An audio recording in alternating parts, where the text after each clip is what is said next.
بسم الله الرحمن الرحيم. اللي حصل في ماتش مصر والأرجنتين: رقم واحد، آمنت بنفسك. رقم اتنين، لما بيتقالك مستحيل بتركز وبتعمل المستحيل.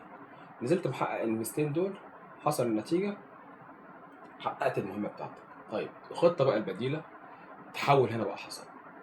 أول حاجة، حسيت إنك أخدت الماتش تراخي في ضياع الفرص، ده زي ما حصل في غزوة أحد أكتوبر والثغرة، حسيت إنك خدت الماتش خلاص. رقم تلاتة، حسام فقد تركيزه، كان المفروض بعد الجونين يا اما هفضل على نفس الضغط بتاعي اللي انا كنت بضغطه طول الماتش بس ما عنديش البديل الكفء، دي خطأ، يا اما هبدا انزل مدافعين واقفل الجيم خالص.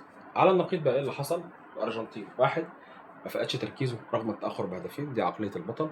اتنين، ما استسلمش وحاول لاخر دقيقه.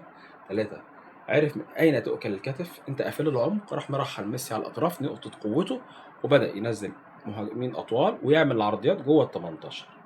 طيب نفهم بقى بالكلام ده كله. في اللحظة اللي بتحس فيها إنك كسبت وبتقلل ضرباتك على المنافس بيبدأ يشم نفسه ويبغتك، ودي نقطة قوتهم.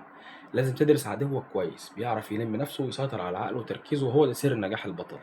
في اللحظة اللي أنت اطمنت فيها للمكسب كانت دي لحظة انتصاره.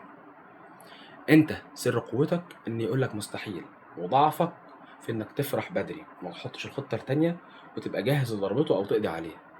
هم سر قوتهم في سرعة البديهة والتركيز والمباغتة، وضعفهم في غرورهم.